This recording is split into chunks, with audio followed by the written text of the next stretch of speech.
Doktora, can you explain to us, ano po ba itong thalassemia? Oo, Let's start with that. para Ano ba mas itong maintindihan. thalassemia? Okay po. So, ang thalassemia po ay isang grupo po ng sakit sa dugo kung saan apektado po ay yung protina na tinatawag natin na hemoglobin. So, binubuo ito ng alpha globin, tsaka beta globin, at ito yung sanhi po kung bakit pula po yung dugo yung kulay ng dugo po natin, no?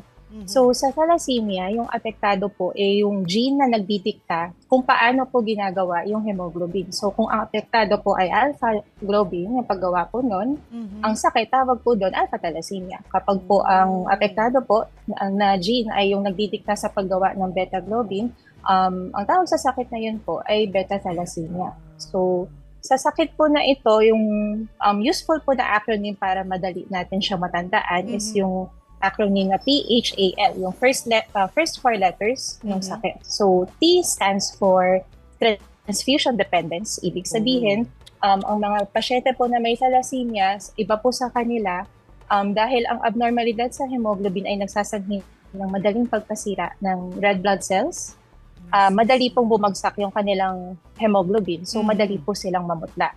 So, dahil po dito, kadalasan kailangan po nila ng salin ng dugo, salin ng pulang dugo. H stands for hereditary. Ibig sabihin po, ang sakit po na ito ay namamana. So, kung kunwari po, ang isang mag-asawa na parehas na carrier ng gene na ito, ibig sabihin po, carrier lang sila, normal po sila, hindi po nagsasalin, walang obvious na sintomas ng anemia. Ang chance po, kung kunwari, 4 ang anak nila, isa dun sa mga anak po nila magiging normal, yung 2 po sa kanila mabubuhay po ng may mild anemia, tapos yung bunso po nila o yung isa sa mga anak po nila, pwedeng magkaroon po ng full-blown thalassemia symptoms, meaning sila po yung mga kailangan ng madalas na pagsalin ng dugo kasi madalas pong masira yung red blood cells po nila, no? And then, A stands for anemia. So, ang pinaka-sintomas po ng thalassemia ay anemia. Pwede pong signs nun is pamumutla or di po kaya madaling mapagod, mabilis mahapo, or po, minsan po yung parang hindi listo, yung medyo tulala po, yung ganun. Tapos, L stands for lifetime. So, thalassemia is a lifetime disease. So, kaya po yung napakinggan ko po yung storya po ni Mommy Myrna. 19 years na. Yes, no. So, since birth, meron na po yung Meron na sakit siya. na yon. Usually, they present with the symptoms as early as 2 years old.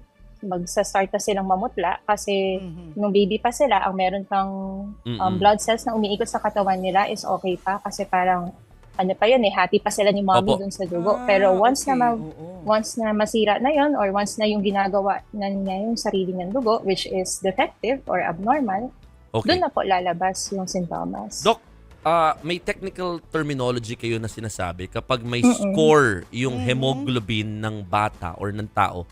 Ano po ibig sabihin nun? Okay, so one of the most common tests na ginagawa po pag nagpapa-check up po tayo is yung complete blood count. Kasama po doon yung hemoglobin. So usually nasa number 1 yan ng listahan. Ito yung parang measure po natin or yung paraan natin ng pagsukat ng pula ng dugo ng isang pasyente. So based sa WHO classification po for anemia or severity or gaano kalala po yung anemia. So merong mild, moderate, severe. May grading po tayo na tinatawag. So kung kunwari po, mild anemia kapag nasa lower limit of normal up to 100 grams per liter. Kung yun ang hemoglobin mo, yun ay mild. Kapag ang hemoglobin niya po ay 80 to 90 grams per liter, that's moderate. And then kapag 6.5 to 8 grams per liter, yung nakalagay sa resulta ng CBC mo po, that can be categorized as severe anemia po. So parang measure lang po siya kung gaano kaputla po ang isang tao. At least, ano to, magandang batayan na dapat alam natin mga kapatid, no? Dito kasi makikita talaga kung yun nga, may chance na there's a thalassemia condition nga for disease ang isang tao. Doc, mapunta na po kami dun sa sa hangarin po ng balikatang thalassemia o BATA. Tama ho ba ako ng pronunciation? Ayan. Yes, Balita din po namin, meron kayong isasagawang advocacy activity abay this May para po sa mga families living with thalassemia. Please tell us more about it very briefly po, Doc.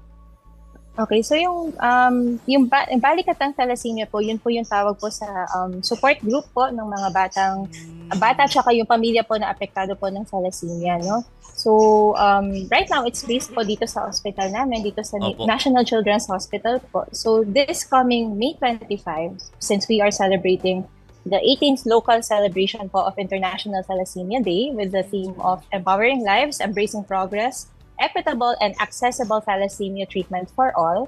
So, itong event na po to sa darating na May 25 dito po sa National Children's Hospital, ang nilalayunin po namin ang hinahangad po namin ay makapunta po yung mga pamilya po at saka mga pasyente na may thalassemia.